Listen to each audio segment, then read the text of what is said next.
Pertengahan 2024 dilaporkan bahwa Belgia akan memberikan bantuan militer senilai 977 juta euro dan 30 jet tempur F-16 untuk Ukraina. Perjanjian keamanan bilateral 10 tahun yang ditandatangani oleh Presiden Volodymyr Zelensky dan Perdana Menteri Belgia Alexander De Croo itu memang menjelaskan sikap Belgia dalam konflik Rusia-Ukraina.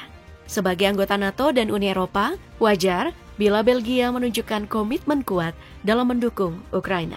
Akan tetapi posisi menonjol ini tidak terlepas dari kepentingan Belgia sebagai salah satu pihak yang diuntungkan dalam konflik ini.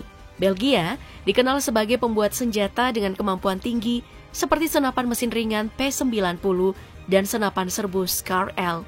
Selain mendapat keuntungan dari perang, Belgia juga salah satu aktor utama untuk memberikan bantuan pada Ukraina dalam segi persenjataan. Sejak awal pada Februari 2022, Belgia sudah memberikan banyak bantuan ke Ukraina.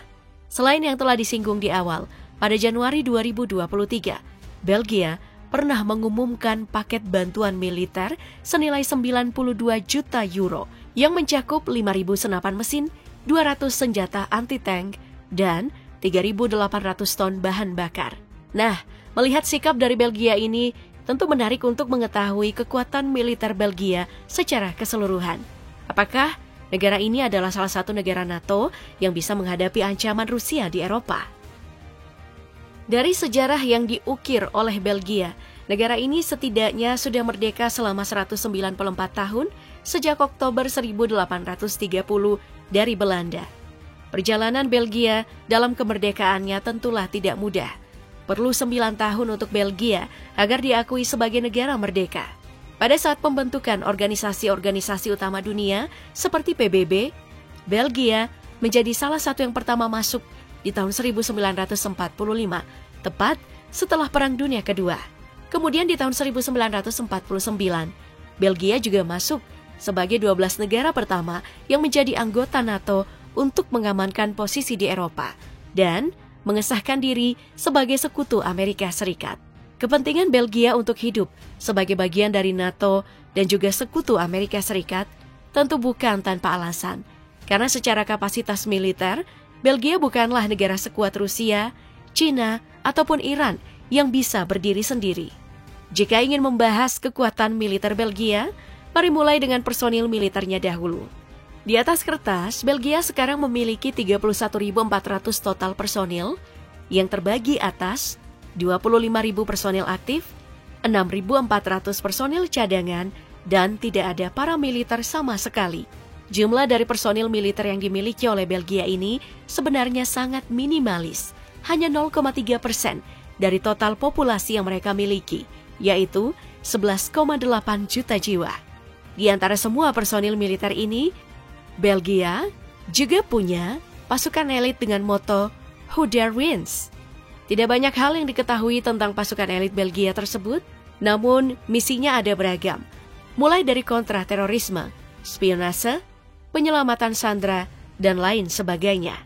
Nah, selain minimalis di wilayah personil militer, Belgia ini juga minimalis dalam segi pendanaan. Negara ini cuma bisa mengeluarkan hingga 5.672 miliar euro atau 95,1 triliun rupiah untuk militer mereka. Nilai ini sangat kecil jika dibandingkan dengan negara NATO lainnya. Ini menjadikan Belgia sebagai salah satu negara anggota NATO yang belum bisa memenuhi target anggaran militer mereka sebesar 2% dari produk domestik bruto. Dari personil dan juga budget militer yang Belgia miliki, kita pindah ke alutsista yang digunakan oleh Belgia. Kita mulai dengan angkatan daratnya dulu, yang ternyata bukan cuma minimalis, tapi malah cenderung menyedihkan. Dari data yang ditemukan, Belgia ini tidak punya tank, tidak punya pelontar artileri, tidak punya peluncur roket, dan hanya memiliki 7.780 kendaraan lapis baja. Hal ini karena Belgia telah menghapuskan armada tanknya pada tahun 2014 sebagai bagian dari restrukturisasi militer. Sebagai gantinya, Belgia berinvestasi dalam kendaraan tempur lapis baja modern seperti IBRC Jaguar dan VVMR Griffon yang dilengkapi dengan persenjataan canggih dan sistem pertahanan mutakhir.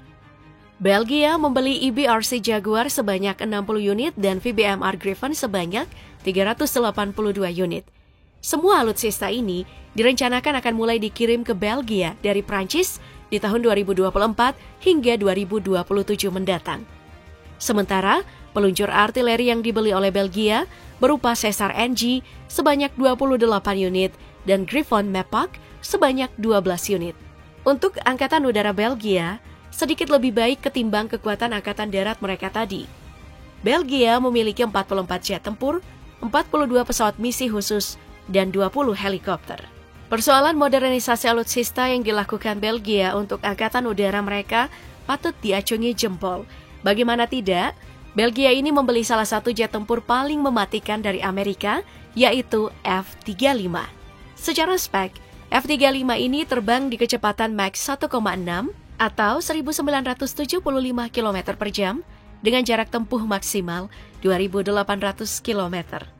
F-35 juga memiliki sistem persenjataan super lengkap, mulai dari senapan mesin berat, rudal udara ke udara, rudal udara ke permukaan, rudal anti kapal, dan juga serangkaian bom. Dengan spek yang menakjubkan ini, maka wajar Belgia tidak main-main dalam melakukan pembelian jet tempur karena mereka langsung membeli 34 unit, di mana harga satu unitnya berkisar 70,2 juta US dollar atau 1,1 triliun rupiah. Kemudian bagaimana dengan Angkatan Laut dari Belgia? Perlu kita tahu kalau Belgia ini adalah salah satu negara Eropa yang wilayahnya memiliki batas laut yang begitu strategis karena tembus dengan Laut Utara dan juga Samudra Atlantik. Jadi tentu tidak akan ada yang menyangka kalau Belgia ini punya angkatan laut yang begitu minimalis. Dari data yang ditemukan, Belgia cuma punya 2 fregat, 2 kapal patroli, dan 5 kapal penyapu ranjau. Hal ini sangat kontras dengan negara tetangga Belgia yaitu Prancis yang dikenal sebagai produsen alutsista angkatan laut canggih seperti kapal selam Scorpion. Nah, Belgia tahu betul kelemahannya di bagian ini. Makanya mereka sudah bekerja sama dengan Prancis untuk membuat fregat canggih yang dikhususkan untuk melawan kapal selam. Nilai dari kerjasama antara Belgia dan Prancis untuk fregat ini sangatlah fantastis karena mencapai 4,4 miliar US dollar atau 69,7 triliun rupiah. Dari 3 divisi militer Belgia yang dibahas, bisa dibilang kalau Belgia sedang berusaha melakukan modernisasi maksimal pada semua lini militer mereka, di mana Belgia tidak main-main dalam menggelontorkan dana sebanyak mungkin, padahal budget militernya tidaklah banyak. Setelah melihat betapa minimalisnya kekuatan Belgia dalam segi alutsista, kekuatan militer negara ini tentu tidak hanya selalu menyedihkan, tapi juga memiliki keunggulan di beberapa bagian. Salah satunya di bagian senjata api, di mana Belgia memang dikenal sebagai salah satu produsen senjata api terbaik. Dalam militer Belgia sendiri, kebanyakan senjata api yang digunakan adalah pabrikan sendiri. Mulai dari pistol, Belgia menggunakan FN57 yang punya jangkauan 50 meter dengan jumlah peluru maksimal 30 buah. Kemudian untuk senjata mesin ringan, ada FN P90 yang punya jarak tembak menakjubkan, mencapai 1,8 km dengan kecepatan menembak 1.100 putaran per menit. Lalu untuk senapan serbu, ada FN F2000, kecepatan menembaknya hingga 850 putaran per menit dengan jarak tembak terjauh 900 meter. Kemudian untuk sniper menggunakan FN Scar HPR, jangkauan terjauhnya adalah 3,9 km dengan kecepatan peluru 800 meter per detik. Tidak cuma sampai di situ, Belgia juga memproduksi senjata mesin berat yaitu FN Minimi 7,62 MK3. Senjata ini punya jangkauan maksimal di jarak 1 km dengan kecepatan menembak 1.150 putaran per menit. Selanjutnya, ada pelontar granat GL1 yang mampu menembakkan granat 40 mm yang biasanya digunakan untuk penaklukan mobil lapis baja.